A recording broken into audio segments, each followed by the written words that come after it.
Good morning everyone. तो हमारा जैसे कि मुगल वाला पार्ट चल ही रहा था, तो लगभग हमने लेटर मुगल्स भी सारे कर ही लिए थे। लेटर मुगल्स में कोई दिक्कत किसी को? नादिर शाह के बारे में याद है? नादिर शाह कौन था? कौन था भाई नादिर शाह? बताओ, कब आया था? कौन सी बैटल लड़ी थी नादिर शाह ने? किसके साथ लड़ा था? Very good, battle of Karnal 39। हाँ, किसके साथ? गुड, मोहम्मद शाह रंगीला के साथ लड़ा था वो। ठीक है, क्या क्या चीजें इंडिया से लेके चला गया था? हाँ, क्या क्या लेके गया था इंडिया से? कोहिनूर लेके गया था, और पीकॉक थ्रोन सुना है? ठीक है, पीकॉक थ्रोन भी यहाँ से लेके गया था। उसके बाद हमने एडमिनिस्ट्रेशन की थोड़ी बात करी थी, जिसमें कि मैंने आपको बताया था कि ये कुछ इंपॉर्टेंट यूनिट्स हैं या इंपॉर्टेंट पद हैं, जैसे वजीर हो गया, मीर बख्शी, सदर उल सदर, कजी उल खजात, मीर अर्ज, ठीक है, मीर माल, मीर बंदर, खुफिया नवीस, आमीन, फौजदार, कोतवाल। ये बताया भी था मैंने आपको, ये लिखने थे। ठीक है, इनको बस बार बार पढ़ते रहना है हमें। उसके बाद आती है एडमिनिस्ट्रेटिव यूनिट्स कि किस तरीके से हमने जो मुगल एडमिनिस्ट्रेशन है उसको डिवाइड किया था। लाइक सबसे छोटे लेवल पे ग्राम होता था, और ग्राम के जो हेड होते थे उन्हें क्या बोला जाता था? मुकद्दम बोला जाता है। ठीक है, फिर आते हैं परगना, परगना के हेड को शिकदार, फिर आता है आपका सरकार, सरकार के हेड को आपका फौजदार कहा जाता है, एंड देन आता है आपका सूबा, सूबा के हेड को आपका सूबेदार कहा जाता है। रेवेन्यू सिस्टम की मैं जब बात करूँ तो आपके एक व्यक्ति थे, उन्होंने टोडरमल जिनका नाम था, ठीक है, जिन्होंने एक नया सिस्टम निकाला था जिसे हम जब्ती सिस्टम भी बोलते हैं। ठीक है, जब्ती या बंदोबस्त सिस्टम। इसमें बेसिकली जो जब्ती होता है वो किसके ऊपर बेस्ड होता है? रेवेन्यू असेसमेंट के लिए होता है कि भैया लैंड को क्या करा जाएगा, पूरा का पूरा असेस किया जाएगा। जब वो असेस हो जाएगी उसके बाद आप उसमें क्या करोगे? रेवेन्यू फिक्स करोगे। तो लैंड रेवेन्यू आपका फिक्स हो जाता था किसके बाद? By measuring the land. तो एक बार आपने लैंड को पूरा नाप लिया, उसके बाद आप उसमें से कुछ परसेंटेज निकाल दिया करते थे। फिर ऐसे ही आपका एग्रीकल्चरल क्लासिफिकेशन था, डिफरेंट टाइप ऑफ लैंड। ठीक है, और ये किस बेसिस पे आपका होता था कि जो लास्ट क्रॉप हुई है उसमें और करंट टाइम में कितना गैप आ चुका है। तो अगर अभी तक बिल्कुल भी मतलब गैप नहीं आया तो उसे पोलज बोलते हैं, it is the fertile land. ठीक है, अगर बहुत सरल बात बोलूँ, इट इज वेरी फर्टाइल। प्राउती, जिसमें लास्ट क्रॉपिंग जो है वो 1 या 2 साल पहले हुई होगी, मतलब लास्ट जो हार्वेस्ट हमने निकाला है वो 1 या 2 साल पहले किया होगा। फिर आता है चार्चर, चार्चर में आपने 3 या 4 साल लगभग पहले किया होगा। और लास्ट आ जाती है जिसमें 5 साल से ज्यादा हो गया, बंजर, जिसे हम बैरन लैंड भी कभी कभी कह देते हैं। ठीक है, तो ये वाली लैंड हो गई आपकी बंजर लैंड। क्लियर? यहाँ तक हमारा हो गया था जहाँ तक मुझे लग रहा है। फिर आता है मनसबदारी सिस्टम। अब जब मनसबदारी सिस्टम की बात आती है तो आपको बेसिकली पता होना चाहिए कि व्हाट इज मनसब। पता है किसी को मनसब क्या होता है? हाँ जी, पता है किसी को मनसब क्या होता है? रैंक्स, यस कह सकते हैं आप, रैंकिंग सिस्टम। जैसे इक्ता होल्डर हुआ करते थे ना, या इक्तादार हुआ करते थे, वैसे ही आपके मनसबदार भी लगभग लगभग हुआ करते थे। बस इक्तादार और मनसबदार में फर्क क्या होता था? इक्तादार लेटर ऑन कैसी बन गई? हेरिडिटरी हो गई थी, और जो मनसब था वो आपका कौन तय करता था? मुगल एम्पर तय करा करता था कि किसको देना है किसको नहीं देना। तो यहाँ पर बेसिकली क्या किया जाता है कि इनको कुछ मनसब पहुंचाए जाते थे, जिसमें 2 चीज होती थी, एक तो जात होती थी, ठीक है, और एक सवार होती थी। तो जात वॉज योर पर्सनल रैंक, ठीक है, जात क्या होती थी? पर्सनल रैंक हुआ करती थी। ये बेसिकली क्या डिटरमाइन करती थी? It determine the status of the person, and जो पे हुआ करता था वो डिटरमाइन करा जाता था। सेकंड इज योर सवार। ठीक है, सवार बेसिकली मिलिट्री रैंक हुआ करती थी।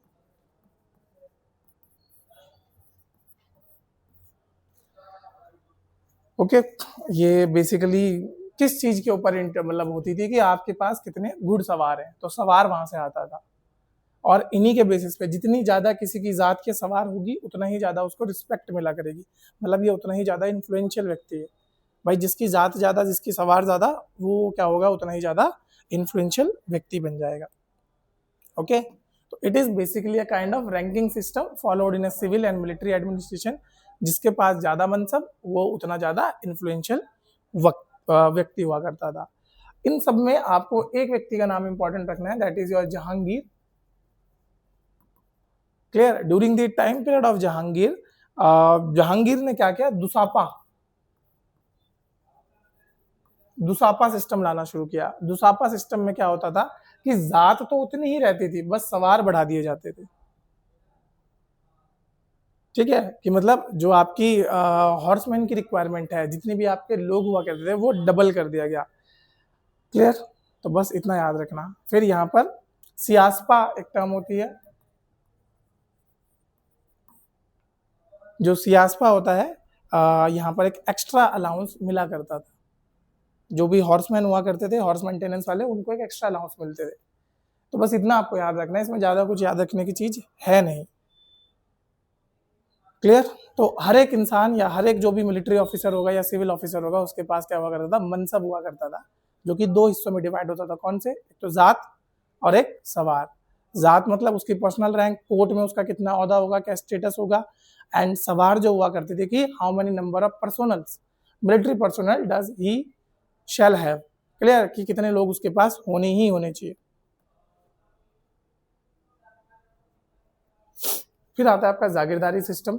तो जागीरदारी में क्या होता था कि भैया जैसे मुगल एम्पर है या जो मुगल सल्तनत है, एम्पायर है, वो डिवाइड हो गया था छोटे छोटे जागीर्स में। ये लोगों को पहुंचा दी जाती थी, मतलब लोगों को असाइन करी जाती थी। तो मान के चलो एक सर्टेन पार्ट ऑफ लैंड है, वो किसको दे देंगे, हम एक किसी व्यक्ति को दे देंगे। अब उस पूरी लैंड में से क्या करेगा, टैक्स कलेक्शन करने की जिम्मेदारी किसकी है, जिसकी वो जागीर है। क्लियर? तो जिसकी भी जागीर होगी उसका वहां पर उसको वहां से टैक्स कलेक्ट करना है।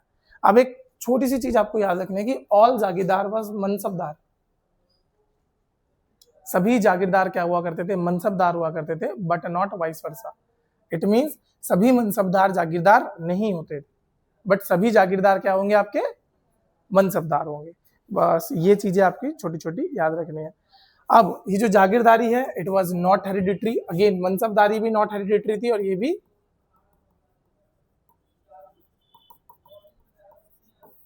Not hereditary. जब शुरुआत में हुई थी, लेटर ऑन जाके इसको भी हमने हेरिडिटरी बना दिया था, बट जब शुरू हुआ था तब it was not hereditary. Clear? ये हेरिडिटरी नहीं हुआ करती थी। अब हेरिडिटरी ना होने की वजह से क्या होता था कि मुगल एम्पायर जब भी चाहे किसी की भी जागीर किसी से लेके किसी और को दे देता, अगर he was not doing a good work. ठीक है, जितनी उनको रिक्वायरमेंट थी, अगर वो उतना काम नहीं करते थे तो उनसे उनकी जागीर ले ली जाती थी, मतलब उनका जो लैंड हुआ था वो ले ली जाती थी एंड इसको ट्रांसफर कर दिया जाता था किसी और व्यक्ति को। तो not hereditary and could be transferred.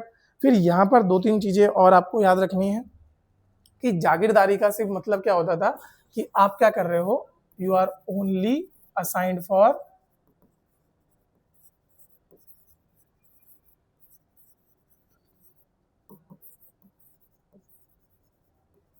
You are only assigned for land revenue. ठीक है, आप सिर्फ किस चीज के लिए असाइन हो रखे हो, सिर्फ और सिर्फ लैंड रेवेन्यू के लिए असाइन हो रखे हो। यहाँ पर आपको कोई भी ओनरशिप नहीं मिलती थी लैंड की। There is no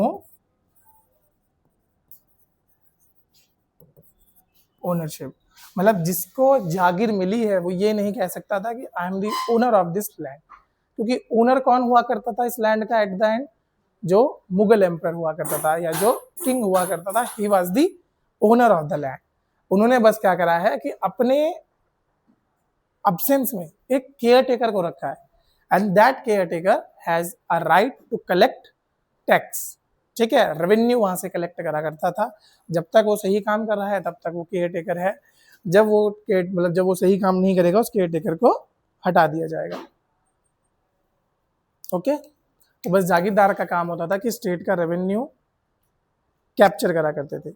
so state जो होता है वो क्लोजली लिंक होता है किससे, मनसबदारी से। मतलब जागीरदारी इज समवेयर रिलेटेड टू मनसबदारी, क्योंकि यहाँ देखोगे बहुत ज्यादा ओवरलैप हो रहा है इन चीजों में।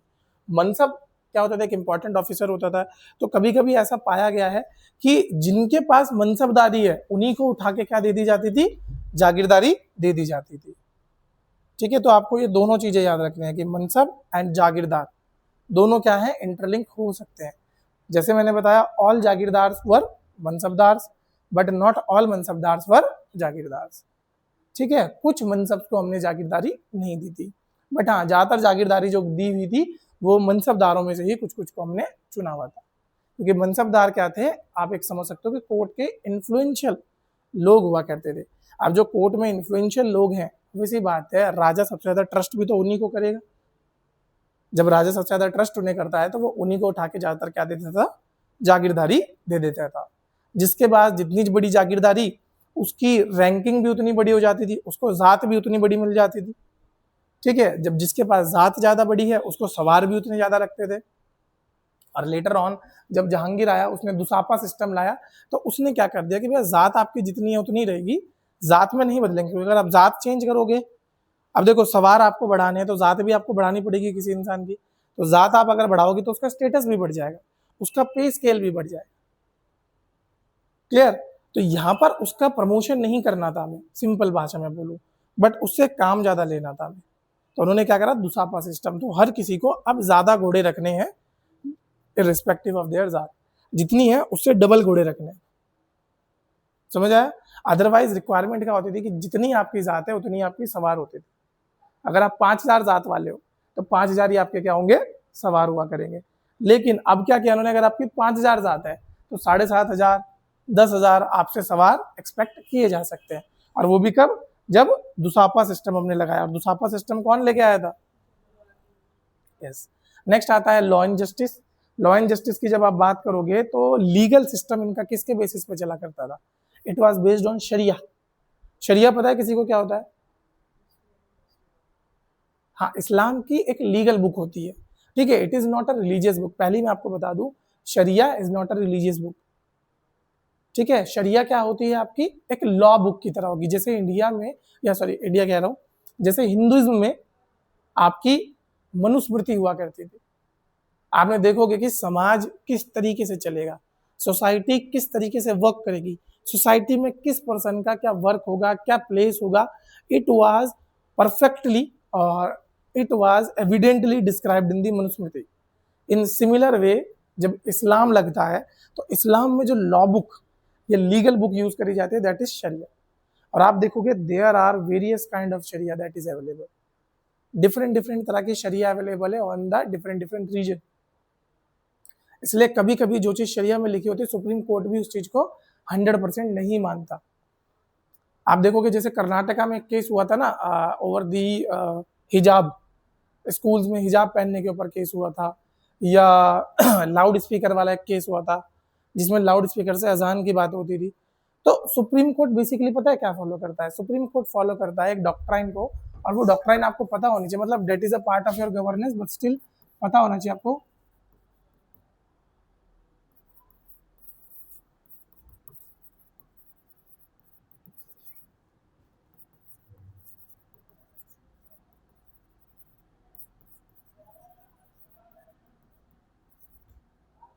Doctrine of essential religious practices. ठीक है, क्या फॉलो करता है? Doctrine of essential religious practices, that only those practices will be allowed जो आपकी धर्म के लिए क्या है, एसेंशियल है। ठीक है, और जिनका जिक्र आपके कहीं ना कहीं किसी ना किसी रिलीजियस बुक में आपको मिलेगा, क्योंकि रिलीजियस बुक ही हमको एक राइट रेफरेंस दे सकती है अबाउट आवर रिलीजन, कि भैया is it a part of religion, is it actually essential custom of our religion और नॉट। क्लियर? जैसे तिलक लगाना क्या हिंदुइज्म का बिल्कुल एसेंशियल कोर है? नहीं है। तो कभी क्या स्टेट आपको मना कर सकती है तिलक लगाने से?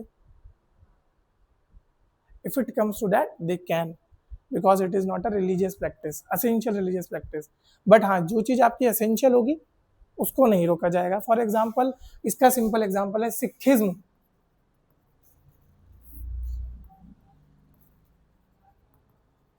सिखिज्म में आपको पता होगा कि there are 5 things that are essential: kesh, kara, kachera, कृपाण, और लास्ट क्या होता है, कंगा। ठीक है, तो ये 5 चीजें होती है। तो जैसे जो सिख लोग होते हैं वो यूजुअली अपने केश नहीं कटाते, तो उनको अलाउड होता है eventually in army, in police forces they were allowed. Otherwise army code क्या कहता है कि नहीं भैया आप वेल ग्रूम्ड होने चाहिए, एक ऑफिसर होगा he should be well groomed, ठीक है। तो वो वाली चीजें आप यहाँ पर कर सकते हो अगर एसेंशियल रिलीजियस प्रैक्टिसेस है, तो कुछ आपको सर्टेन प्रिविलेजेस मिल जाएंगे। But if it's not in your religious book, if it is not your essential practice, then it might be stopped. Clear? इसी पॉइंट को लेके थोड़ा सा दिक्कतें होती है। और ये कब आया था, किसी को पता है ये डॉक्ट्राइन कब आया था? इट वॉज स्टार्टेड इन, एक केस हुआ था शिरूर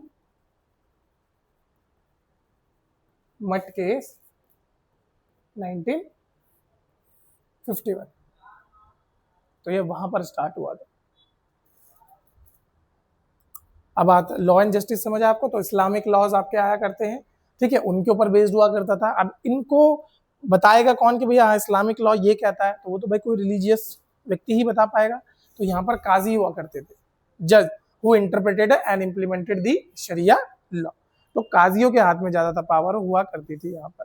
जैसे मैंने आपको बताया था एक पोस्ट और हुआ करती थी लीगल सिस्टम की, सदर और सुदुर, याद है आप लोगों को? तो शुरू में मैंने कहा था कि इन स्टार्टिंग डेज जो काजी का वर्क था और सदर और सुदर का वर्क था ये ओवरलैप कर ही रहा था, तो दोनों लोग एक ही हुआ करते थे। But during the later phase ये दोनों पद अलग अलग हो गए थे।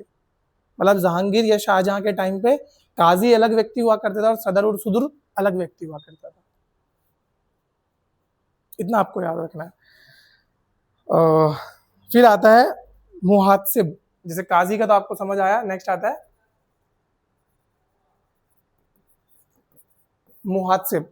ये जो मुहात्सिब हुआ करता था, he was an officer responsible for enforcing moral code of conduct, कि आपको किस तरीके से मोरालिटी को फॉलो करना है। जो आपने काम किया was it moral or was it not moral, that was divide, मतलब that was determined by the मुहात्सिब।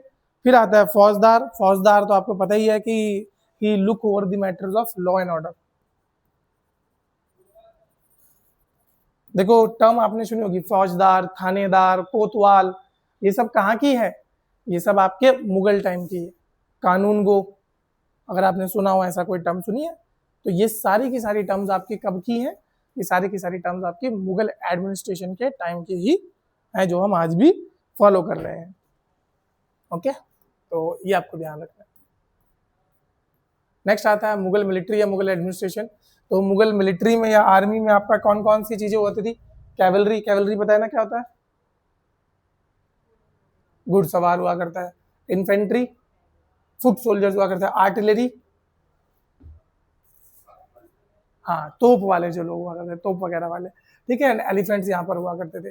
Mughal navy थी वो इतनी ज्यादा डेवलप हुई नहीं थी, बट पेट्रोलिंग के लिए आपका जो बड़ी बड़ी नदियां होती थी वहां पे पेट्रोल करा करती थी, जैसे गंगा नदी हो गई, ठीक है, इन तरह की नदियों में पेट्रोल करते थे। मीर बहरी एक पद हुआ करता था, ठीक है, जो कि किस चीज के लिए था? नेवी के लिए था। पहली बात तो ये सोच पाना कि मुगलों के पास नेवी थी, it is a kind of a big thing, है ना। मतलब यूजुअली लोग इतना दिमाग नहीं लगा पाते कि मुगलों के पास भी नेवी हुआ करती थी, बट उनके पास एक पद भी हुआ करता है जिसे हम क्या बोलते हैं? मीर बहरी।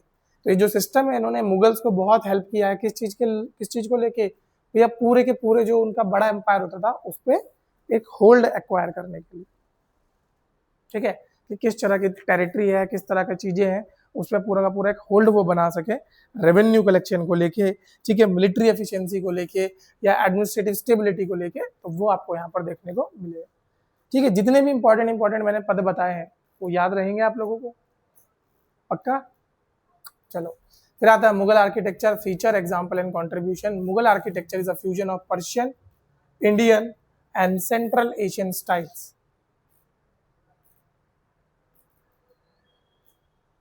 क्लियर? तो वो Persian style, Indian style and central Asian styles को बेसिकली यहाँ पर फॉलो करना चाहते थे या फॉलो करा करते थे।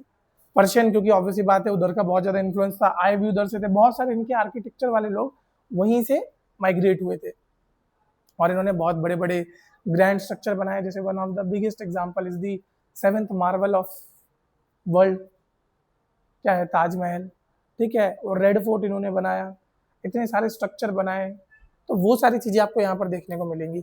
बहुत सारी मीनार्स बनाई हैं इन्होंने, क्लियर? तो क्या क्या चीजें ये लोग लेके आए थे, कौन कौन से आर्किटेक्चरल स्ट्रक्चर हैं जो इनके टाइम पे हुआ था, तो वो आप देख सकते हो। जैसे बुलबुस डोम, गुम्बद जिसे हम बोलते हैं, तो इस तरीके का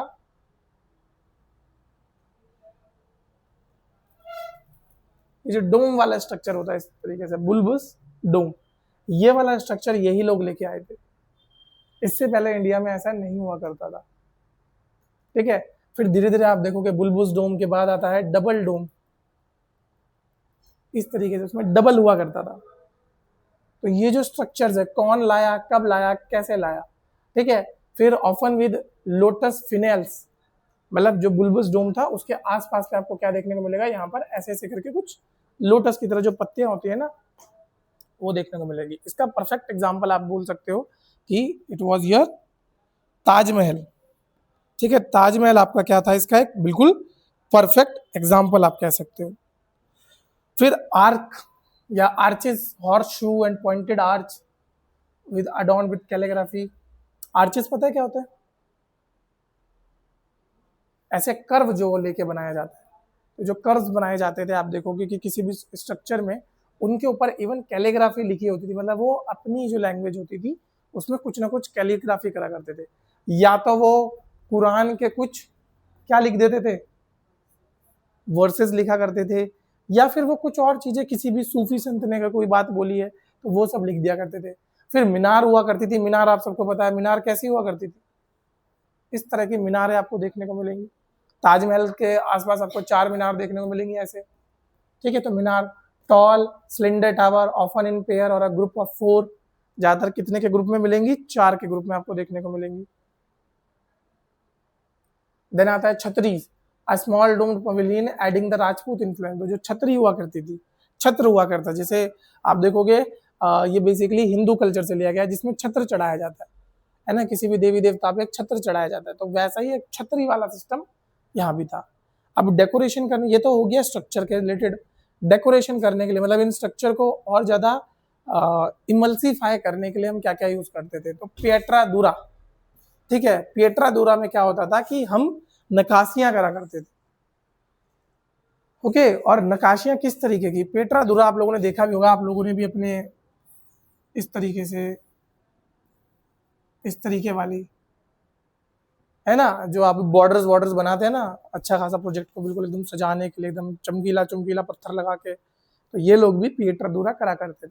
तो जो भी एजेस हुआ करती थी वहां पर ये इस तरह की चीजें थोड़ा सा सिग्निफिकेशन क्या करते थे, कार्व करके रखते थे, डेकोरेट करके रखते थे, ओके। फिर आता है जाली स्क्रीन। जाली मतलब जैसे आपने देखोगे जाली सिस्टम, जिसे हम नॉर्मल भाषा में जंगला भी बोलते हैं। यूजुअली घरों में क्या होता है, एक ओपनिंग के लिए डोर के जस्ट ऊपर क्या लगा दी थी, जाली लगा दी जाती।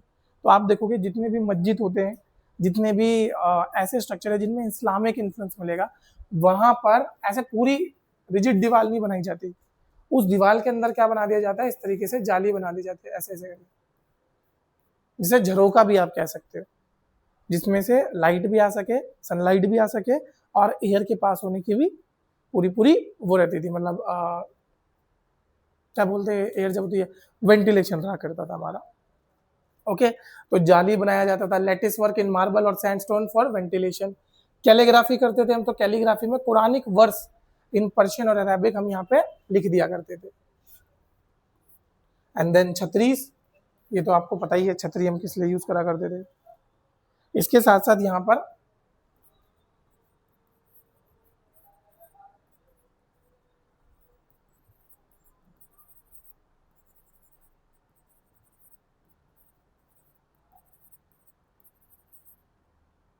Fresco painting and mural painting, ये बेसिकली यहाँ पे यूज करी जाती है। फ्रेस्को पेंटिंग एक तरह की होती थी कि आप दीवार पे अलग से चूना लगा के या पीओपी लगा के, प्लास्टर ऑफ पेरिस लगा के, उसके ऊपर फिर नक्काशी करते थे, तो इस तरह की जो पेंटिंग्स है वो बनाई जाती थी, ओके। तो ये सब काम किस लिए आता था, these all things are for decorative purpose, इन सब के बारे में आपको याद रखना है।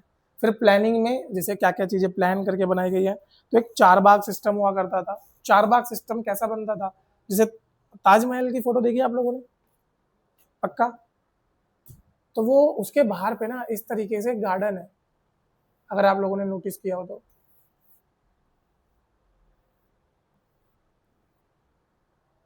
और बीच में क्या लगा है, यहाँ पे फाउंटेन लगा है। इसे बोला जाता है चार बाग सिस्टम, 1 2 3 एंड 4।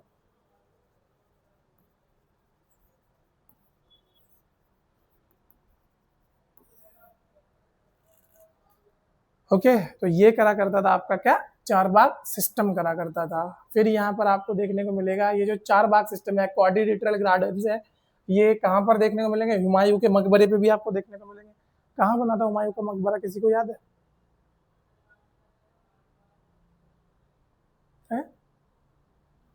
इंडिया में है कि इंडिया से बाहर है? अच्छा चलो बेसिक रखते हैं। हुमायूं का बाहर है पक्का? इंडिया में? अच्छा, बाहर किस किस का है? बाबर का बाहर है। कहाँ पर है बाबर का? फर्क है ना, हाँ बोल सकते हो, बट काबुल, ठीक है, काबुल स्पेसिफिकली अगर बोलो तो काबुल में है। हुमायूं का तो इंडिया में ही है, जहाँ तक मुझे याद है फतेहपुर में ही है, हाँ फतेहपुर के आसपास है। ठीक है, क्योंकि अकबर ने फिर वो जगह भी बसा दी थी ना, फतेहपुर सिकरी। आज के टाइम पे तो उतना ज़्यादा कुछ इंपॉर्टेंट रही नहीं है, it is a kind of a tier 3 city in UP, but एक टाइम पे बहुत एक मेजर सेंटर हुआ करता था। फिर अकबर ही था जिसने आगरा को भी फेमस किया, है ना, आगरा में अपना शासन बनाना शुरू किया, तो अकबर के टाइम पे बहुत सारे चेंजेस हुए। फिर आता है एक्सियल सिमेट्री। एक्सियल सिमेट्री क्या होता है, मतलब जो भी स्ट्रक्चर बने हैं वो सिमेट्रिकल नेचर में है। ओके, परफेक्टली अलाइन स्ट्रक्चर थे, और गेटवेज यहाँ पर बहुत सारे बनाए गए हैं। जैसे अच्छा, गेटवे से याद है, गेटवे ऑफ इंडिया याद है किसी को, कब बना था? 20 में? पक्की बात है? किसके आने की खुशी में बना था? जॉन था कि जेम्स था? जॉर्ज पंचम पक्का? हाँ, ठीक है, तो उनके आने की खुशी में बना था। कहाँ पर है gateway of India? New Delhi है, बहुत बढ़िया, वेरी गुड। हाँ जी, गेटवे ऑफ इंडिया,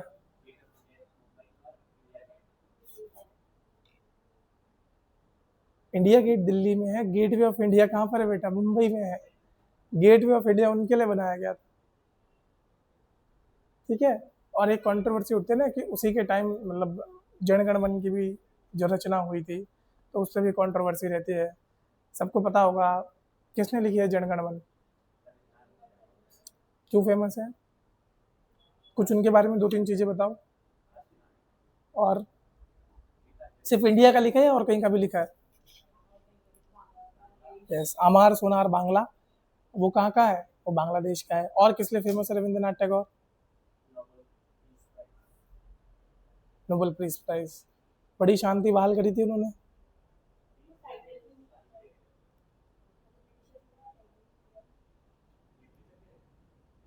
नॉर्मल कुछ भी बताओ, देखो नोबेल प्राइज तो मिला था, but it was not a peace prize. साहित्य के लिए तो नोबेल प्राइज मिला था उन्हें, और कौन सी बुक के लिए मिला था? यस, गीतांजलि के लिए मिला था, लगभग if I am not wrong, I think, correct me if I am wrong, 1911 के लगभग में शायद, शायद। और उनको जो आप बोल रहे हो, that was the title of knighthood, ठीक है, and he renounced it. Renounce मतलब इन्होंने छोड़ दिया था अपना टाइटल कि I would not be referred to as knight of the king, knight of queen मैं नहीं कहलाना चाहता। कब छोड़ा था उन्होंने? मिलने के बाद।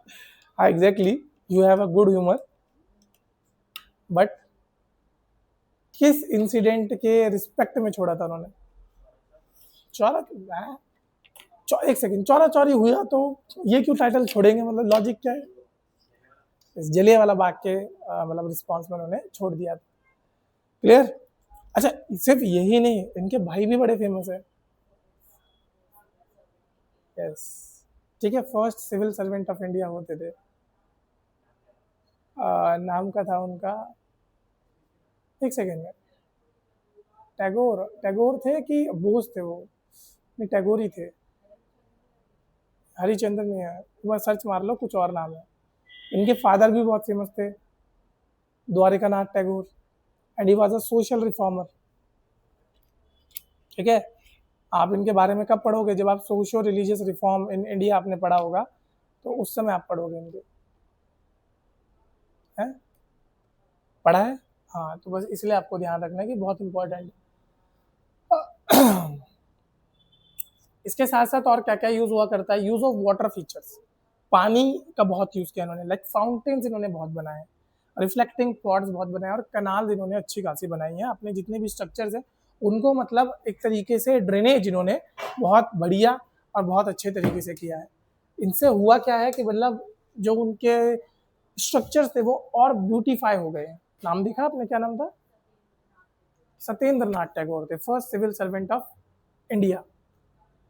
ठीक है, ध्यान रखना बहुत इंपॉर्टेंट है, क्योंकि पहला सिविल सर्वेंट बना था भाई कोई इंडिया से जो सेलेक्ट हो गया था। ठीक है, सेलेक्ट से याद है, कल भी आप लोगों का यूके पीसीएस का आया फाइनल रिजल्ट, देखा किसी ने? किसी का हुआ जानने वाले का? हाँ यार, मैं तो कॉल करी उनको सबसे पहले।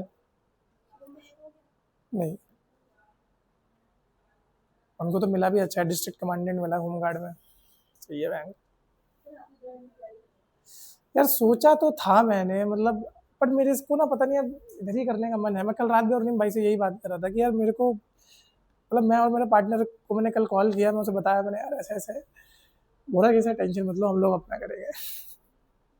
क्योंकि हम दोनों का पता है क्या है, हम दोनों को किस्मत ने बहुत बार, मैं वैसे नहीं बोल रहा, मतलब वो होता है ना कि एक अपने मुंह में मिट्ठू होना नहीं, मैं फाइनल मेरिट बहुत पहले देख के आ चुका हूँ बेटा। वो चीज़ जो वो लोग अब फील कर रहे हैं ना, वो मैं 3 साल पहले फील कर चुका हूँ। 2024 में मैंने ये चीज़ झेल ली है। तो मुझे ऐसा लग रहा है कि किस्मत होती है ना, जिसको जहाँ ले जाना होता है, वो होता है ना, ऊपर वाले ने हर किसी का एक प्लेस फिक्स किया है जिंदगी में कि बेटा तुझे ये करना है। आप कितने ही हाथ पैर मार लो, बट मैं एक चीज बोलता हूँ कि जब तुम ऊपर वाले के हाथ में छोड़ दोगे, मैंने तो छोड़ दिया है कि भैया जो तेरे को सही लगता है मतलब कर, तब वो ऊपर आपको जल्दी ले जाने लगता है उधर की तरफ।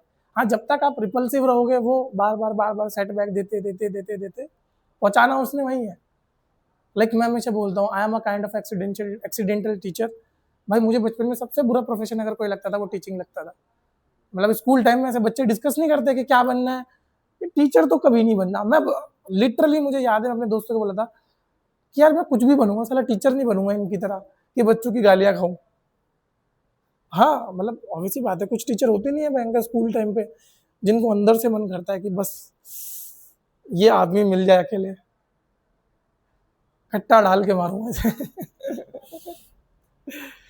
तो वो था। फिर मुझे लगा कि जब लाइफ ने इधर भेज ही दिया है, और हम तो तीनों दोस्त यही बोलते हैं, मतलब जो हम तीनों पार्टनर है, या वी आर एक्सीडेंटल टीचर, ऊपर वाला ले जा रहा है तो कुछ अच्छा ही करके आएंगे बच्चों के लिए। इसलिए तो मैं छोड़ छाड़ के सब जा रहा हूँ यहाँ पे, अगले महीने दिल्ली शिफ्ट हो रहा हूँ। अब अपना ही करेंगे, छोड़ो भयंकर देहरादून भी छोड़ो, अब लगता है दिल्ली में ही कुछ होगा। चलो दिल्ली, किसने दिया था नारा चलो दिल्ली का? सुभाष चंद्र बोस। और एक ने भी दिया था, दिल्ली सल्तनत के टाइम पे भी एक ने किसी ने कहा था। तो एमबीटी था कि फिरोज शाह था, जब फिरोज शाह था, वो आमिर को, वो औलिया से मिलने गया था शायद, और उसने, नहीं हाँ, औलिया ने बोला था फिरोज शाह तुगलक को कि दिल्ली दूरस्थ हो। मतलब फिरोज शाह तुगलक बड़ा एरोगेंट काइंड ऑफ रूलर था ना, कि भैया मैं चाहूँ तो आपको कभी भी वो कर सकता हूँ। तो औलिया ने उन्हें बोला था कि दिल्ली दूरस्थ हो, कि तुम्हारे लिए तो भी दिल्ली दूर है बेटा, जहाँ तुम बैठे हो यहाँ से दिल्ली बहुत दूर है। क्योंकि जो चिश्ती सिलसिला था उसका मेन सेंटर क्या बना हुआ था? अजमेर बना हुआ था। तो अजमेर से अजमेर से दिल्ली थोड़ी दूर है, और उस समय तो ऐसा कोई मोड ऑफ ट्रांसपोर्टेशन हुआ भी नहीं करते थे।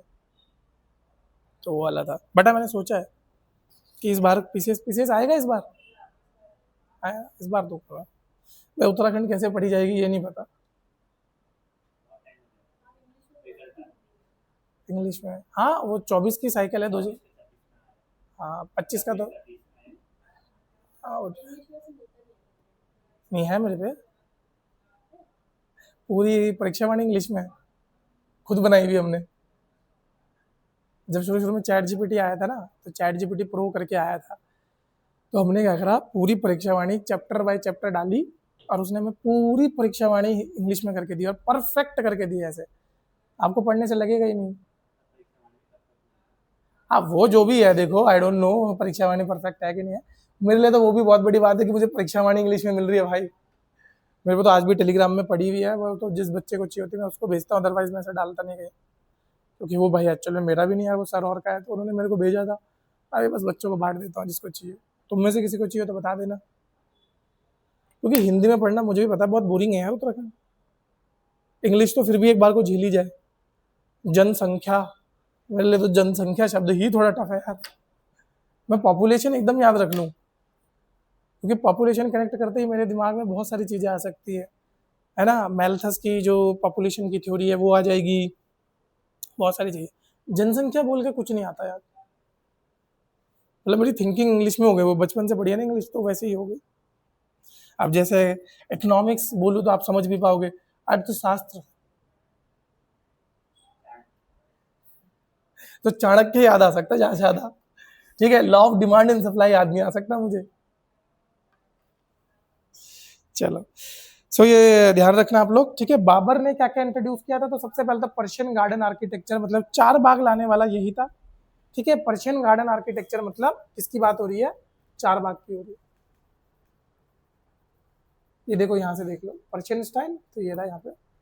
इसने बहुत सारे मॉस्क बनाए, कौन कौन से मॉस्क बनाए, आगरा का बनाया, ठीक है, आगरा, पानीपत, संभल, अयोध्या, और है नहीं, बाबरी मस्जिद इसके टाइम पे नहीं बना था। ना, एक सेकंड, बाबरी मस्जिद कब बना था, मैं भूल गया। एक सेकंड रुको, क्योंकि मैं फालतू में कोई ऐसा फैक्ट नहीं बताना चाहता जो कंट्रोवर्शियल हो जाए। एक बार चेक करो, बाबरी मस्जिद इसी ने बनाया था क्या?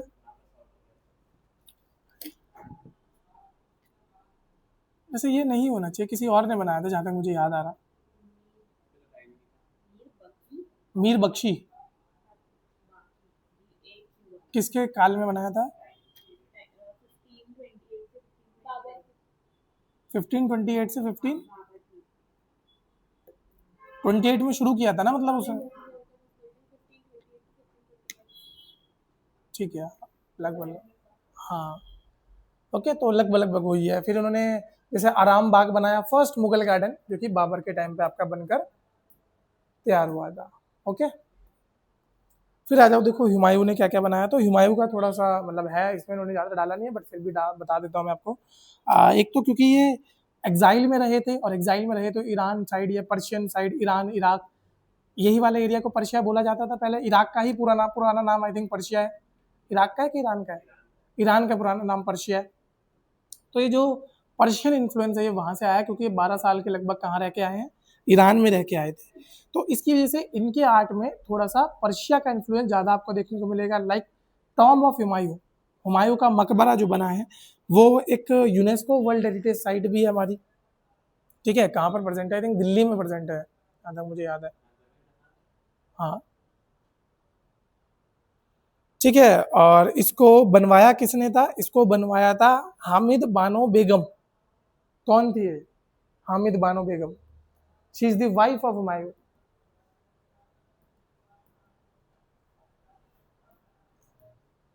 ठीक है, तो सिर्फ शाहजहां ने नहीं अपने स्पाउस के लिए कुछ बनवाया था, इन्होंने भी बनवाया था, बट लड़कियां तो हमने ज़्यादा इनको क्रेडिट दिया नहीं है।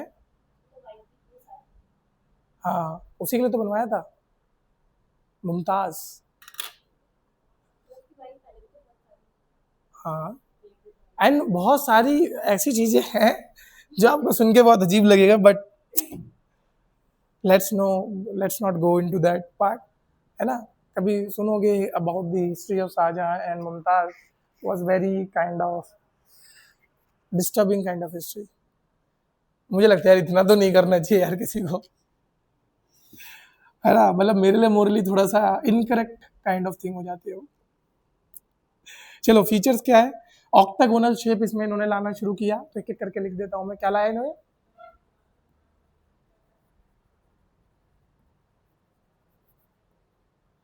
ठीक है, octagonal shape, double dome with marble. जो डबल डोम मैंने आपको बताया था ना कि इस तरीके से एक डोम बनेगा और उसके अंदर से एक और डोम, ऐसे डबल डोम विद मार्बल लाए ये लोग। उसके साथ साथ रेड सैंडस्टोन, रेड सैंडस्टोन के स्ट्रक्चर यहाँ पर आपको देखने को मिलेंगे। एंड जितनी भी चीज़ें थी ये बेसिकली कहाँ मिलेंगी, मिडल ऑफ द गार्डन में मिलेगी। मीनार इनके टाइम पे देखने को नहीं मिलेगा। साथ साथ इन्होंने जो समरकंद में तैमूर का एक मकबरा हुआ करता था उसका एग्जैक्ट रेप्लिका इंडिया में बनाया। ठीक है, जो तैमूर का टूम था कहाँ पे, समरकंद, वहां का एग्जैक्ट रेप्लिका कहाँ बनाया गया, यहाँ बनाया गया। इवेंचुअली आप देखोगे जैसे कुतुब मीनार है, एक ऐसी ही मीनार आपको कहाँ मिलेगी, अफगानिस्तान साइड भी देखने को मिलेगी, सिमिलर वे की मीनार। ठीक है, तो बहुत सारे रेप्लिकाज भी बने हैं इनके टाइम पे जो आपको याद रखने हैं। नेक्स्ट आता है अकबर। अकबर के टाइम पे देखो पर्शियन इन्फ्लुएंस और इंडियन इन्फ्लुएंस, इसका कन्फ्लुएंस मिलेगा। फिर यहाँ पे कहीं चार्जिंग का स्लॉट होगा क्या, इसमें तो ये लगा है, ऑफिस में लगा के फिर बताऊंगा कैसे। चलो थोड़ा सा ही बचा है, इसको कर लेते हैं, शायद चल जाए बैटरी इतनी तो। ओके,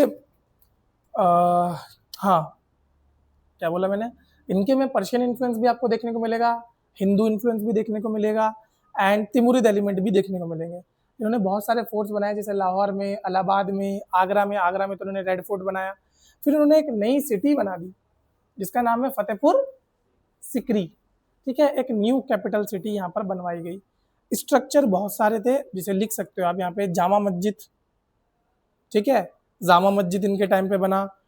सलीम चिश्ती की दरगाह इनके टाइम पे बनी। बुलंद दरवाजा इनके टाइम पे बना। पंच महल इनके टाइम पे बना।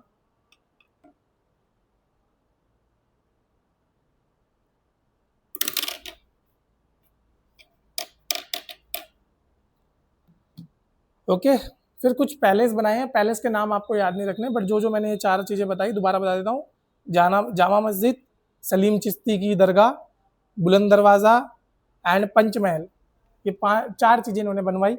इसके बाद आता है कि कुछ इन्होंने एडमिनिस्ट्रेटिव चेंजेस या चेम्बर्स बनाए अपने, मतलब जो रेड फोर्ट है ना उसमें 2 इन्होंने चेम्बर बनवाए। 2 की 3 चीज़ें समझ लो। 2 चेम्बर कौन कौन से, एक तो था दीवाने खास, जहाँ पर रॉयल पीपल से इनकी मुलाकात होती थी, जो भी इंपॉर्टेंट इन्फ्लुएंशियल पीपल होते हैं उनसे। फिर एक होता था दीवाने आम, जहाँ पर ये जनता के बीच में जाया करते थे। और एक होता था इबादत खाना, जहाँ पर इबादत करने के काम आता था लोगों के। क्लियर, समझ आई ये चीज़? हाँ भाई, सबको क्लियर हुई? 3 चेम्बर थे। अगेन जहांगीर थोड़ा था कैसे एस्थेटिक ब्यूटी वाले थे, है ना। आजकल जेंजी वाला हिसाब था इनका, ब्लर वाली फोटो डालना एकदम, है ना। एक जैसे हमारे पुराने लोग थे मिलेनियल, ऐसे खड़े होकर ऐसे खिंचाते थे। फिर हमारे वाले आए जिनके टाइम पे क्या चलने लग गया था, वो लड़कियों का एक बहुत बढ़िया चलता था, वो सुअर जैसा मुंह बनाती थी वो, अरे क्या बोलते हैं उसे इंग्लिश में, हाँ what ever, similar like this. मतलब पता नहीं क्या ही ट्रेंड चलाए हैं लोगों ने, पाउक चला दिया था। चलो ठीक है, अब जो भी है क्या ही बोल सकते हैं। किसी को अच्छा लगा था मतलब वो ट्रेंड, अरे मतलब बनता तो वैसे ही था। अरे मैं थोड़ा कैरिमिनेटरी वाला टाइप आदमी हूँ ना, मैं रोस्ट मार देता हूँ सीधा। भाई इंटरव्यू में नहीं बोलना आपको ऐसा, ऑब्वियसली बात है, मैं भी कभी ऐसा नहीं बोलता। इंटरव्यू में I talk in very polite way, so there are different kind of cultures that we have followed। Accent के साथ इंग्लिश फेंक के मारी थी मैंने, एक्सेंट के साथ। देखो एक कहावत आपने सुनी होगी, when in Rome behave like a Roman. ठीक है, जैसा देश वैसा भेष। तो आप जहाँ हो वहाँ के हिसाब से बात करनी चाहिए। जब मैं बच्चों के बीच में होता हूँ तो मैं बच्चों की भाषा यूज़ करता हूँ, जब मैं बड़ों के बीच में होता हूँ तो बड़ों की भाषा यूज़ करता हूँ, ताकि किसी को भी डिस्कनेक्टेड फील ना हो। और एज अ सिविल सर्वेंट आपको भी ये करना चाहिए। मैंने बोला था ना, कम्युनिकेशन स्किल्स, एनालिटिकल स्किल और तीसरी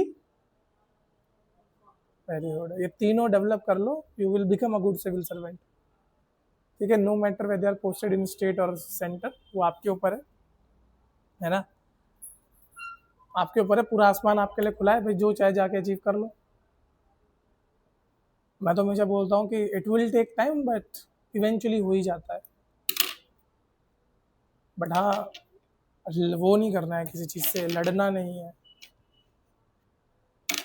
ठीक है, सो ये चीज़ें हैं। जहांगीर के टाइम पे जहांगीर थोड़ा एस्थेटिक चीज़ों को, लाइक जहांगीर ने पिटिया दुरा थोड़ा ज़्यादा यूज़ करा है, पर्शियन एलिगेंस को ज़्यादा यूज़ करा है। जैसे इन्होंने एक टूम्ब बनाया था जिसे बोलता है जहांगीर ए मकबरा या मकबरे जहांगीर, इसे जहांगीर का टूम भी बोला जाता है, एट शादरा बाग। ठीक है, ये बनवाया गया था इनके इन्फ्लुएंस में इन लाहौर, बिल्ट बाय नूर जहां। ठीक है, नूर जहां इनके शायद कुछ लगती होगी, मुझे भी नहीं पता क्या लगती है। फिर इन्होंने एक और मकबरा बनाया था, इतिमाद उद दौला। ठीक है, इसको लिख लो, इंपॉर्टेंट है, इतिमाद उद दौला। क्या? इतिमाद, ITIMAD, इतिमाद ud Daula, first Mughal Tom इन व्हाइट मार्बल। हेलो, हाँ भाई लड़के, क्या हाल है? कैसा रहा रिजल्ट?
पता है किसका था?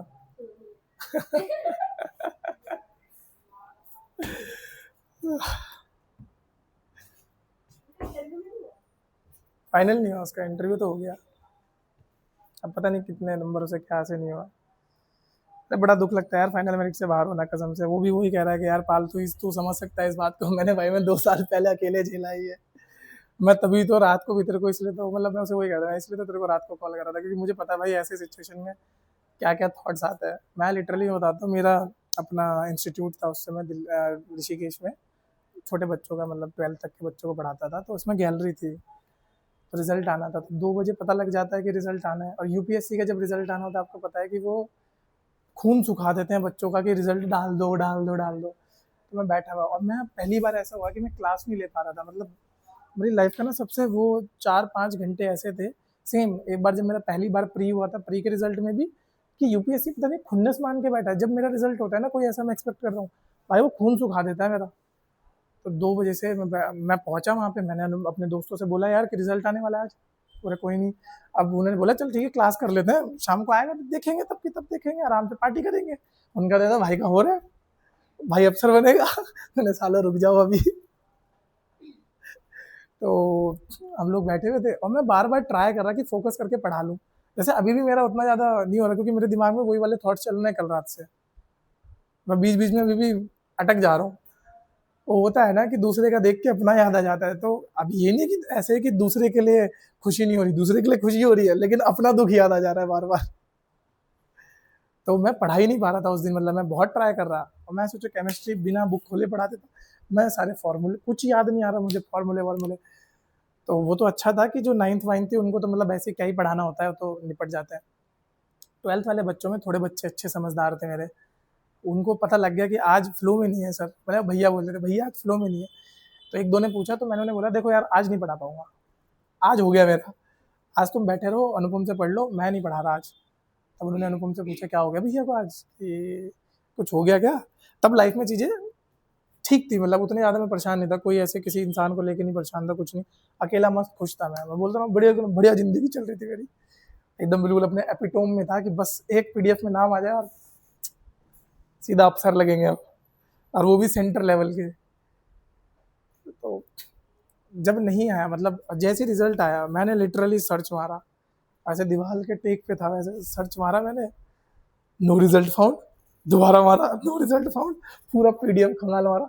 मैं लिटरली वहीं बैठ गया था, वैसे बिल्कुल जो गंदा पड़ा हुआ था ना जगह, उस समय क्योंकि होश तो रहते नहीं है। मैं लिटरली टेक लगा के वहीं बैठ गया। 15 मिनट हो गए, जब इन्होंने देखा कि अभिषेक आया नहीं अंदर, मतलब मैं ऐसे बहुत नर्वसली वॉक कर रहा था, ऐसे अंदर बाहर अंदर बाहर। मेरा होता है कि जब टेंशन होती है तो मेरी वॉकिंग स्टार्ट हो जाती है, मैं रुकता ही नहीं फिर 3-4 घंटे से पहले।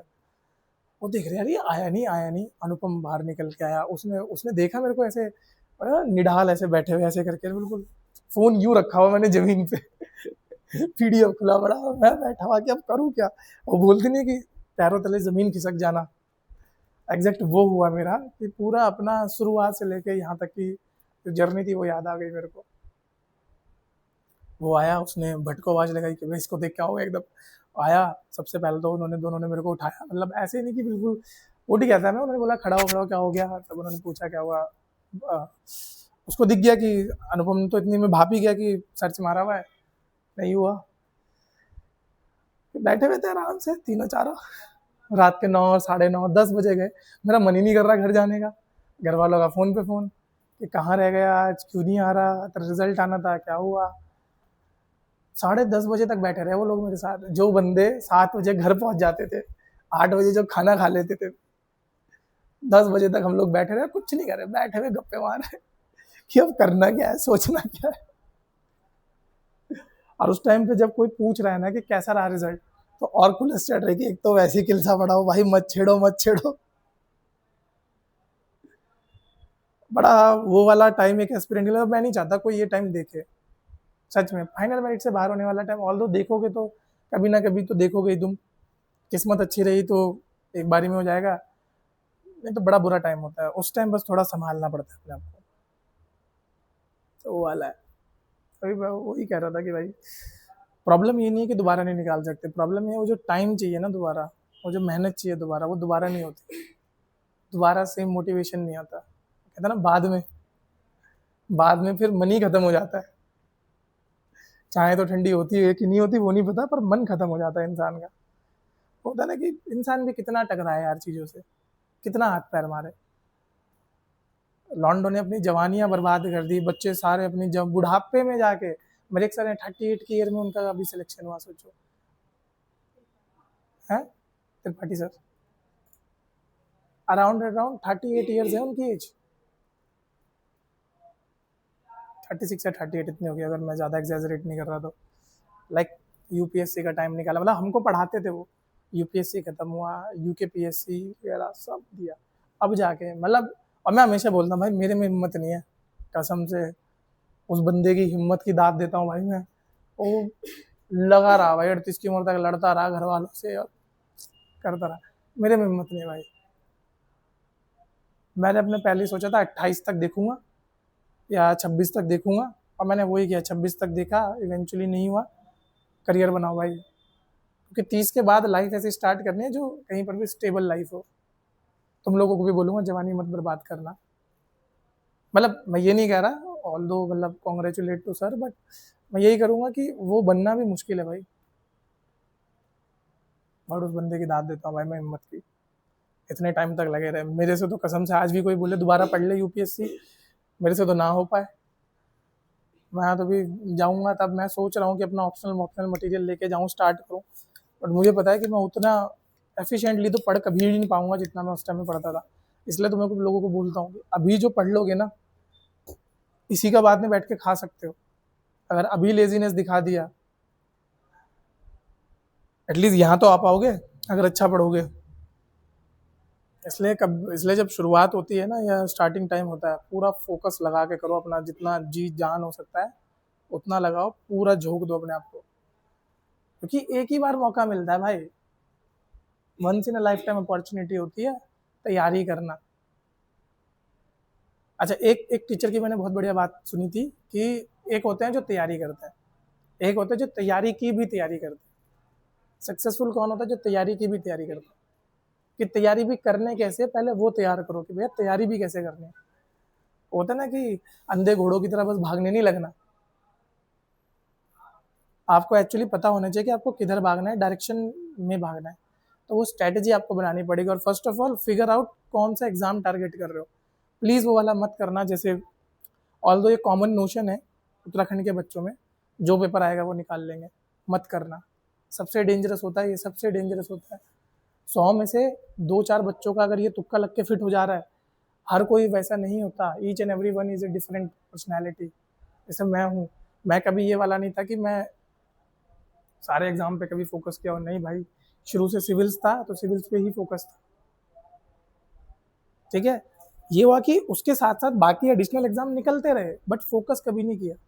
कभी मतलब अपनी सिविल्स की प्रिपरेशन छोड़ के कि यार चल ठीक है एसएसबी है, एसएसबी की ज़्यादा फोकस कर लेता हूँ कि क्या पता रिकमेंड हो जाऊँ तो निकल जाऊँगा, वो मत करना। एक एग्ज़ाम पकड़ो और उसके लिए लगे रहो, कंटिन्यूस एफर्ट मारने पड़ेंगे तो फिगर आउट कर लो कि आपको करना कौन सा एग्ज़ाम है। और मैं हमेशा बोलता हूँ कि इवेंचुअली किस्मत को जहाँ ले जाना वो ले जाओगे। अब देख लो, हम 3 लड़के ऋषिकेश के, तीनों ने एक साथ प्रिपरेशन स्टार्ट करी, सोचो। सॉरी, शुभम ने तुमसे पहले करी थी। तीनों ने एक साथ प्रिपरेशन स्टार्ट करी। अगर हम पूरा बूस्टअप की बात करें, कोविड वोविड सब झेला हमने। कोविड के टाइम पे हम सोचो भयंकर पुलिस वालों के डंडे खा के एक जगह आके मेंस के आंसर लिखा करते थे। लिटरली जेब में मेडिकल प्रिस्क्रिप्शन लेके घूमते थे कि दवाई लेने जा रहे। बाद में तो पुलिस वालों को भी शकल पहचान में आ गई कि ये कुछ तो करने जा रहे। वो यही पूछते थे कि भाई नशा नुशा तो नहीं कर रहे ना। मैंने ना, एक दिन उन्होंने बैग खोल के देख लिया हमारा, मतलब मेरे को पकड़ लिया था, मैं स्कूटी पे था, तो दिखा बैग में क्या है, इतनी सारी किताबें, इतने सारी कॉपियाँ, नोट्स वगैरह। फिर तुम करने गया? तो मैंने फिर बताया उन्हें कि सर ये करने जाता हूँ। अच्छा, अभी तो घर में रह के पढ़ ले। मैं ऐसा, घर में मम्मी पापा सब है, चीखम चिल्लाट होते हैं, वहाँ टाइम नहीं मिलता। बेटे फिर वो भी क्या कहते हैं, छोड़ दिया उन्होंने मेरे को। बाद में उन्होंने देख ली, शक्ल देख ली, तो मैं दूर से ऐसे देखता था, जा चल, कौन बोलेगा तेरे को कुछ। तुझे तो शायद पता भी होगा, वो देखा तूने होटल गंगा किनारा, उसके सामने एक अबेंडन बिल्डिंग है, गंगा किनारा के सामने अबेंडन बिल्डिंग है, उसमें बैठा करते थे हम। जो इतने सालों से जिस पे केस चल रहा है, आज तक वो बनी ही नहीं। मैं बचपन से बड़ा हो गया, वो बिल्डिंग नहीं बन के तैयार हुई। तो वहाँ पे बैठ के हम लोग मेंस की तैयारी करा करते थे। अब देख लो, अरुणिम भाई जो थे वो सीडीएस वाले थे, मतलब उनको अभी भी है। अगर आज भी उनको कोई बोल देना आर्मी में जाने, मैं लिख के बोल रहा हूँ, ये छोड़ देंगे, मैं लिख के दे सकता हूँ उनके बोले बिना। वो बंदा 2 सेकंड में हंसते हंसते रिजाइन मार के आर्मी में घुस जाएगा। इतना मतलब कल्ट उनके अंदर था कि आर्मी को लेके। जब आर्मी का नहीं हुआ तो फिर आया वो सीएपीएफ नहीं हुआ, सिविल्स नहीं हुआ, पीसीएस। वो कल रात यही बोल रहे थे कि भाई कहाँ तैयारी किधर कर रहे थे, पहुंच किधर गए यार हम। तो एक तो वो वाला है, फिर शुभम देख लो, फिर मेरे को देख लो, मैं तो दोनों से ही अलग लाइन ले ली। जबकि मैं एक्चुअल में बोलूँ, ये दोनों से मेरे से ज़्यादा अच्छा टीचर है। ये दोनों टीचर वाली कैटेगरी के आदमी है, मैंने कभी अपने आप को टीचर वाली कैटेगरी का आदमी नहीं बोला। उनका नॉलेज मेरे से बहुत फार सुपीरियर है। बस एक चीज़ अच्छी है कि मैं जितना भी पढ़ता हूँ उसको यूज़ करना सीख लेता हूँ, एनालिसिस। बस वही बोलता हूँ कि पढ़ो कम, काम में ज़्यादा लाओ। ठीक है, तो बस वो वाला पॉइंट है। चलो, वैसे हिस्ट्री कहीं काम पे नहीं आती। अकबर हो गया, जहांगीर के बारे में मैंने आपको बता दिया। कौन सा बताया मैंने? First Mughal Tom in white marble. Next is Pietra दूरा, आपको पता ही है क्या होता है। शालीमार बाग लिख लो, शालीमार बाग। शालीमार बाग कहाँ बनाया गया है? It was in Kashmir. ठीक है, जहांगीर के टाइम बनाया गया था शालीमार बाग। फटाफट करो, आज ये मुगल खत्म करके ही जाऊंगा मैं, टेंशन की बात। फिर नेक्स्ट आता है शाहजहां। शाहजहां को बेसिकली बोला जाता है द एक्सटेंसिव या golden age of Mughal architecture. इनके टाइम पे क्या क्या बना था? व्हाइट मार्बल बहुत यूज होता था, सिमेट्रिकल स्ट्रक्चर बनाया करते थे, रिफाइंड ऑर्नामेंटेशन हुआ करता था, मतलब उनमें नकाशियाँ बहुत अच्छी होती थी, पत्थर, प्रीसियस स्टोन, ठीक है, रूबी वगैरह जड़ दिए जाते थे। अब दिल्ली में क्या बनाया इन्होंने? दिल्ली में बनाया लाल किला। ठीक है, फिर साथ साथ जामा मस्जिद। तो ये दोनों चीजें कहाँ बनाई? दिल्ली में बनाई। ओके, फिर आगरा में क्या बनाया? ताजमहल। शाहजहां ने आगरा में क्या बनाया? ताजमहल। ठीक है, अच्छा, ताजमहल के जो चीफ आर्किटेक्ट है उनका नाम क्या है, किसी को पता है? उस्ताद ईशा, याद रखना, उनका नाम है उस्ताद ईशा। फीचर्स क्या क्या यूज करते थे? अगेन वही सेम फीचर है जो मैंने आपको बताया, नोट्स में आपको मिल ही जाएंगे, बट अभी सुनने के लिए समझ लो। ऑक्टागनल शेप हुआ करता था। ऑक्टागन समझते हो? हाँ, जिसकी 8 वर्टाइसेस होते हैं, तो ऑक्टागनल शेप हो गया। डबल डोम, जिसमें 2 गुंबद होंगे। ठीक है, एक इनर गुंबद, एक उसके ऊपर आउटर गुंबद, तो डबल डोम। 4 मीनारें हुआ करेंगी, 4 मीनार। आप ताजमहल को इमेजिन कर लो, जब भी इमेजिन कर। ठीक है, अंदर से जो, मतलब आप कैसे कह सकते हो, जो उसका कॉरिडोर है वो ऑक्टागनल शेप का होगा। ऊपर पे अगर आप देखोगे, इमेजिन करके देखोगे, तो डबल डोम आपको देखने को मिलेगा। 4 मीनारें आपको देखने को मिलेंगी। Located in the middle of the garden, constructed as a grid plan. Gridding, वहाँ पे ग्रिड प्लान पता है ना, कि हर चीज ग्रिड के हिसाब से बनाई गई है। उसके साथ साथ इन्होंने क्या बनाया? शीश महल, ये बनाया इन्होंने। हाँ, शाहजहां ने शीश महल बनाया, कितना खुश हो गई लड़की, शीश महल, है ना। आप ये जैसे ही है, ये जो तूने हंसी दी है ना, इससे समझ आया कि तू लड़की है। लॉर्ड शीश महल, अच्छा क्या अपनी शक्ल देखनी थी उसे वहाँ पे, घर में शीशा नहीं था कि जो महल ही बना दिया। लड़कों का थोड़ा इन चीज़ों पे असर है, क्या ही बना के गया यार। हाँ हाँ, तो दो अलग अलग जामा मस्जिद है ना बेटा। अकबर वाली आपकी आगरा में बनी है, ठीक है। टाइम पीरियड में, टाइम पीरियड देखना पड़ेगा, रुक जाओ जरा, अगर लिखा होगा तो। नहीं, मैं इसका कल बता दूंगा आपको टाइम पीरियड, ठीक है। नहीं तो गूगल कर लेना, गूगल में तो मिल ही जाएगा। शीश महल बनाया, खास महल बनाया, जैस्मिन महल बनाया, मोती मस्जिद बनी। ये कुछ चीज़ें, मोती मस्जिद याद रखना, एग्जाम में पूछा है कि मोती मस्जिद किसने बनाई थी। शाहजहां ने बनाई थी, ठीक है। फिर आ जाते हैं आपके मतलब, just to put it in a very simple way, not so fond of architecture, not so fond of art and culture, Aurangzeb. तो इनके टाइम पे ज़्यादा कुछ बना नहीं है, इन्होंने उल्टा खराब ही किया, ठीक है। तो इन्होंने दो ही चीज़ें बनाई हैं, लगभग लगभग दो तीन चीज़ें बनाई हैं। बीबी का मकबरा, जो कि औरंगाबाद में बनाया है। It is a imitation of Taj Mahal, मतलब सिमिलर रेप्लिका बनाने की, कार्बन कॉपी बनाने की कोशिश करी है। इमिटेशन का मतलब पता है ना क्या होता है, लाइक इमिटेट करना, इमिटेट मतलब किसी का वो करना, मतलब पर्सोनिफिकेशन करके दिखाना, मतलब परसोना से क्या बोलते हैं हम, मिमिक्री, है ना। वैसे वाले अगर ह्यूमन फॉर्म में देखे तो मिमिक्री करना, तो इमिटेशन मतलब किसी का एज इट इज जो रूप है उसको देख के बताना। फिर आता है बादशाही मस्जिद, दूसरा जो इन्होंने बनाया बादशाही मस्जिद, ये कहाँ है, लाहौर में बनाई गई थी, clear. So with this your Mughal empire is completed, ठीक है जी। क्या कंप्लीट हो गया आपका मुगल एम्पायर, पूरा का पूरा कंप्लीट हो गया। अब बचा क्या है आपका, now after this only one topic is left and that is your, मैं दिखा देता हूँ बस जस्ट फॉर क्यूरियोसिटी कि क्या है, मराठा, ठीक है। तो मराठा भी ज़्यादा बड़ा नहीं है, देखो छोटा सा है। आई होप 2 दिन में हो जाए हमारा। अगर ये 2 दिन में हो जाता है तो then will do one thing कि क्वेश्चंस करेंगे, पीवाईक्यूज करेंगे टॉपिक वाइज, ठीक है। 2-3 दिन अच्छे से पीवाईक्यू करेंगे एंशिएंट और मिडिवल के, बढ़िया करके। प्लीज़ थोड़ा रिवीजन कर लेना, ऐसा ना हो कि उस दिन मैं पूछूँ और और मैं थोड़ा अच्छे वाले लाऊंगा, यूपीएससी लेवल के लाऊंगा, पढ़ के आना। पीसीएस लेवल भी बहुत है, ठीक है, पीसीएस लेवल के भी मिलेंगे उसमें, ऐसा नहीं है नहीं मिलेंगे, क्योंकि मैं सीडीएस एनडीए ईपीएफओ सब कंपाइल करूँगा तो मिल जाएंगे आपको, पीसीएस लेवल भी मिल जाएंगे, ठीक है। वो एक कहावत सुनिए ना कि क्या थी वो, कि अगर आप चांद की तरफ टारगेट करते हो, if you target for the moon, even if you miss you might hit a star, ऐसा सुना है। थोड़ा उस पर चला करो,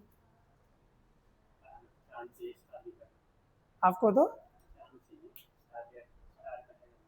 चांद से ही स्टार्ट, ठीक है, करो भाई। देखो मैं किसी इंसान को ये नहीं कह सकता कि वो गलत कर रहा है, चाहे वो मेरे सामने गलत कर भी रहा होगा, मेरी